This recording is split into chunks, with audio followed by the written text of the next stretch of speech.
नमस्कार दोस्तों, मैं आप सभी का हमारे YouTube channel daily news update में हार्दिक स्वागत करता हूं।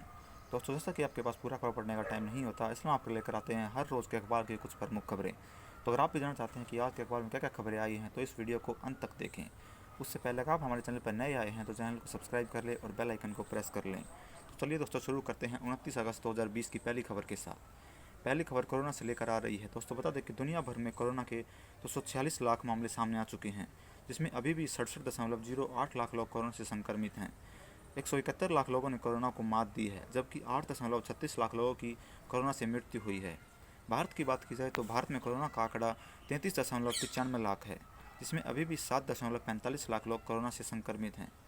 25.89 लाख लोग ठीक होकर अपने घर लौटे हैं, जबकि 61,755 लोगों की मृत्यु हो गई है। पिछले 24 घंटों की बात करें तो भारत में कुल 77,266 नए मामले सामने आए हैं, जबकि 1,057 लोगों की मृत्यु हुई है। तो चलिए दोस्तों, पहले पन्ने की अगली खबर की तरफ बढ़ते हैं। FATF के प्रतिबंध की आशंका से सहमा है पाकिस्तान। दोस्तों, बता दें कि जयशंकर बोले कि आतंक समर्थक देशों के खिलाफ कड़े कदम उठाने हैं जरूरी। पाकिस्तान के प्रधानमंत्री इमरान खान ने कहा कि पाबंदी लगी तो बर्बाद हो जाएगी पाकिस्तान की अर्थव्यवस्था। पाकिस्तान को ब्लैकलिस्ट करने पर अक्टूबर में हो सकता है फैसला। सुदर्शन चैनल के बिंदास बोल कार्यक्रम पर हाईकोर्ट ने लगाई है रोक। अगली खबर की तरफ बढ़ते हैं। बिना परीक्षा प्रमोट नहीं होंगे छात्र, सुप्रीम कोर्ट का बयान। दोस्तों, बता दें कि शीर्ष अदालत ने अंतिम वर्ष की परीक्षाओं कराने के UGC के फैसले को सही है माना। कहा कि राज्य व विश्वविद्यालय परीक्षा कराने से नहीं कर सकते हैं इनकार। कोरोना के कारण दिक्कत है तो UGC से कर सकते हैं समय सीमा बढ़ाने की मांग।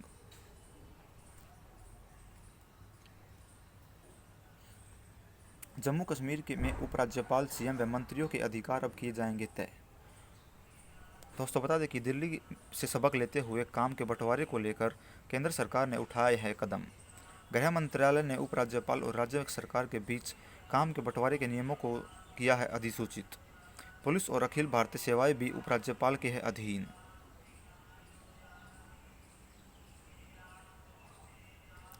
चलिए दोस्तों, आगे बढ़ते हैं। जनधन खाता धारकों को मिलेगी अब बीमा सुरक्षा। दोस्तों, बता दें कि सिर्फ 12 रुपये में मिलेगा 1 वर्ष के लिए दुर्घटनावश मौत के मामले में बीमा। 330 रुपये के प्रीमियम के तहत 1 वर्ष के लिए किसी भी वजह से मौत के मामले में मिल सकता है यह बीमा। 2 लाख तक कर जाएगा कवर। मास्क न पहनने पर यात्रियों को नो फ्लाइट लिस्ट में डालेगी अब एयरलाइंस। बता दें कि घरेलू उड़ानों में पैक नाश्ता, भोजन व पेय परोसने की मिली है इजाज़त। अंतर्राष्ट्रीय उड़ानों में मिलेगा गर्म खाना, डिस्पोजल बर्तन होंगे इस्तेमाल। सुशांत खुदकुशी मामले में रिया से CBI ने की 10 घंटे की पूछताछ। बता दें कि CBI टीम का नेतृत्व करने वाली SP नुपुर प्रसाद ने ही पूछे हैं सवाल। JEE और नीट को टालने के लिए विपक्ष फिर पहुंचा है सुप्रीम कोर्ट। 6 राज्य सरकारों ने फैसले के खिलाफ दाखिल की है पुनर्विचार याचिका। अगले हफ्ते हो सकती है सुनवाई। 1 सितंबर से शुरू होगी JEE की परीक्षा। दोस्तों, बता दें कि JEE की परीक्षा 1 से 6 सितंबर तक, जबकि नीट की परीक्षा का आयोजन 13 सितंबर को होना है।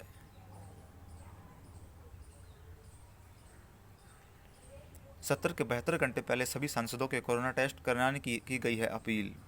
बता दें दोस्तों कि लोकसभा अध्यक्ष ओम बिरला ने कहा कि सभी सांसदों के मानसून सत्र शुरू होने से कम 72 घंटे पहले अपना कोरोना टेस्ट कराकर ही संसद में आने की अपील करेंगे। मंत्रालयों, सचिवालयों के अफसरों और पत्रकारों आदि को पहले ही प्रशिक्षण जरूरत पड़ी तो मानसून सत्र के दौरान भी संसद परिसर में होगी रैंडम टेस्टिंग। अगली खबर का रुख कर लेते हैं। उत्तर प्रदेश और गुजरात को तो पहले संभाल ले केंद्र, सत्येंद्र जैन का बयान। दिल्ली में कोरोना के 1808 नए मामले आए सामने, 20 लोगों की हुई मौत। दिल्ली में पिछले 3 दिनों में बढ़ गए हैं 109 कंटेनमेंट जोन। पता दोस्तों की राजधानी में कोरोना के नए मामले बढ़ने के साथ साथ ही कंटेनमेंट जोन भी बढ़ रहे हैं। पिछले 3 दिनों में ही 109 कंटेनमेंट जोन बढ़ गए हैं। अरावली में 19 फार्म हाउसों में से 26 के मालिकों के नाम पता चले। सभी फार्म हाउसों को तोड़ने का काम हुआ पूरा। FIR की है अब तैयारी। बंधावड़ी के अरावली क्षेत्र में बने 2 और फार्म हाउसों को ध्वस्त किए जाने के बाद अवैध रूप से बने सभी 19 फार्म हाउसों के खिलाफ कार्रवाई पूरी हो गई है। इस बीच इन 19 अवैध फार्म हाउसों के 26 मालिकों के नाम सामने आए हैं। आगे बढ़ते हैं दोस्तों।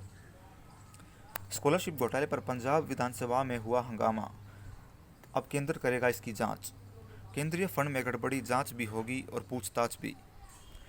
सदन में उठी मंत्री धर्मोसत को बर्खास्त करने की मांग, सीएम भी रहे हैं चुप।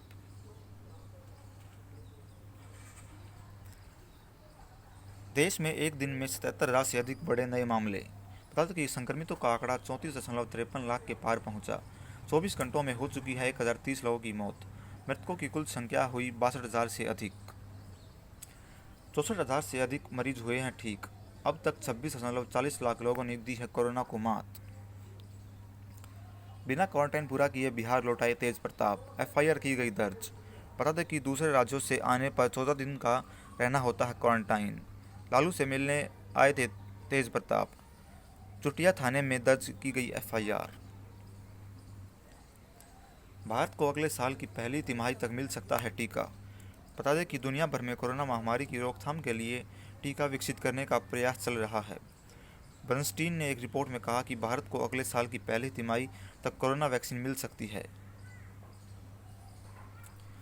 मेडिकल के छात्र अब एमबीबीएस में पढ़ेंगे महामारी प्रबंधन।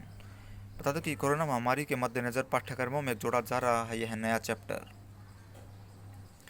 झारखंड में 30 सितंबर तक बढ़ा लॉकडाउन, परीक्षाओं के दौरान मिलेगी छूट। झारखंड सरकार ने 30 सितंबर तक लॉकडाउन की अवधि बढ़ा दी है। यह पूर्व की भांति कंटेनमेंट जोन में प्रभावी रहेगा। शुक्रवार की देर रात मुख्य सचिव सुखदेव सिंह ने इस बाबत आदेश को जारी किया। हालांकि इस दौरान परीक्षार्थियों के लिए छूट का भी ऐलान किया जाएगा। वादी में पंच के हत्यारोपित 4 आतंकी किए गए ढेर, एक ने डाले हथियार। सुरक्षा बलों ने 5 का शव बरामद होने के बाद चंद घंटों बाद ही कर दिया दहशतगर्दों को सफाया। मारे गए आतंकियों में अल बदर का जिला कमांडर शकूर और उसका अंगरक्षक भी। पूंछ के बालाकोट और मेंढर में पाक सेना ने फिर की गोलीबारी। करारा जवाब मिलने के बाद भी पाकिस्तानी सेना सुधर नहीं रही। शुक्रवार देर शाम उसने फिर से जम्मू संभा के पूंछ के बालाकोट व मेंढर सेक्टर में फिर से गोलीबारी की। मेंढर में एक व्यक्ति घायल हो गया, उसे मेंढर अस्पताल में भर्ती कराया गया है। वहीं भारतीय सेना ने मुंहतोड़ जवाब भी दिया। भारत को फिर से जीएसपी सुविधा मिलने की है उम्मीद। भारत और अमेरिका में मिनी ट्रेड डील की संभावना हुई है तेज। टिकटॉक को खरीदने के लिए माइक्रोसॉफ्ट के संग आई वॉलमार्ट की company. Short video messaging app TikTok की हिस्सेदारी लेने के लिए वॉलमार्ट ने भी दिलचस्पी दिखाई है। अमेरिकी राष्ट्रपति डोनाल्ड ट्रंप ने टिकटॉक पर प्रतिबंध लगाने का आदेश दिया है। मूल कंपनी बिटडांस को 90 दिनों में अपना अमेरिकी कारोबार किसी अमेरिकी कंपनी को बेचना ही होगा। टीमकगढ़ में 2.66 करोड़ रुपए का नकली ऑयल व कच्चा माल किया गया जब्त। 3 लोग किए गए हैं गिरफ्तार। खराब सेहत के चलते जापान के पीएम अबे शिंजो ने दिया इस्तीफा। बता दें कि पेट की बीमारी से जूझ रहे हैं शिंजो। सितंबर 2021 तक था उनका कार्यकाल। देश के सबसे लंबे समय तक प्रधानमंत्री रहने का बनाया है रिकॉर्ड। इस्तीफे की खबर आते ही शेयर मार्केट में बिकावली का दौर हुआ शुरू। उत्तर कोरिया हैकरों ने लगाई वर्चुअल करेंसी खातों में सेंध। प्रतिद्वंदी ब्रिटेन और चीन पर बरसे अमेरिकी राष्ट्रपति डोनाल्ड ट्रंप। राष्ट्रपति ने रिपब्लिकन पार्टी की ओर से स्वीकारा नामांकन। कहा, अमेरिकी प्रभुत्व को तबाह कर देंगे डेमोक्रेटिक प्रत्याशी। अमेरिका को बनाएंगे मैन्युफैक्चरिंग की महाशक्ति। चीन से रोजगार लेंगे वापस। आगे बढ़ते हैं दोस्तों। लैटिन अमेरिका में संक्रमितों की संख्या हुई 70 लाख के पार। दोस्तों बता दें कि ब्राज़ील में कोरोना से 37,60,000 से ज़्यादा हैं संक्रमित। 1,18,000 की गई है जान। चीन में स्कूलों को खोलने की हो रही है तैयारी। कोरोना महामारी पर काफ़ी हद तक अंकुश पाने वाले चीन में जनजीवन को धीरे धीरे सामान्य किया जा रहा है। इस कवाद में अब स्कूलों को पूरी तरह से खोलने की तैयारी भी चल रही है। हाफिज सईद के बहनोई और 2 साथियों को हुई 16 साल की कैद। आतंकवाद के लिए धन मुहैया कराने के लिए पाकिस्तान की अदालत ने दी है सजा। क्रिकेट की बात कर लेते हैं दोस्तों कि आईपीएल शुरू होने से पहले ही कोरोना की चपेट में आई चेन्नई सुपर किंग्स की टीम। सीएसके के गेंदबाज दीपक चहर व 11 सहयोगी स्टाफ मिले कोरोना संक्रमित। 1 सितंबर तक क्वारंटाइन में अब रहेगी पूरी टीम। बीमारियों को मात दे सकता है NKG7। बता दें कि शोधकर्ताओं ने कहा कि इस प्रोटीन को इम्यून थेरेपी देकर बच सकते हैं कई रोगी। IMS BHU ने डॉक्टरों से और ऑस्ट्रेलिया के विज्ञानियों ने किया है यह शोध। कालाजार, मलेरिया और कैंसर में हर साल भारत में हज़ारों लोगों की मौत होती है, मगर अब ज़रूरत है इसके इलाज के पारंपरिक तरीकों की छेड़ नई विधियों से अपनाने की।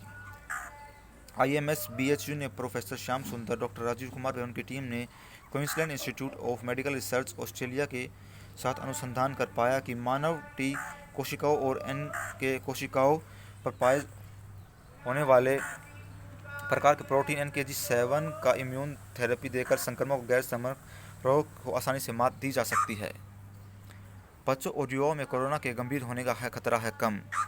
कोरोना वायरस इस समय से पूरी दुनिया में जूझ रही है। यह खतरनाक वायरस पहले ही किसी बीमारी से जूझ रहे लोगों को ज़्यादा भारी पड़ रहा है। सामान्य वयस्कों के लिए यह घातक साबित हो रहा है, लेकिन बच्चों और युवाओं में इसका कम खतरा पाए जाने का दावा किया गया है। दोस्तों आज के लिए बस इतना ही। धन्यवाद। आपका दिन शुभ हो। अगर आपको हमारा काम पसंद आया हो तो चैनल को सब्सक्राइब कर ले, वीडियो को शेयर करें और लाइक करें।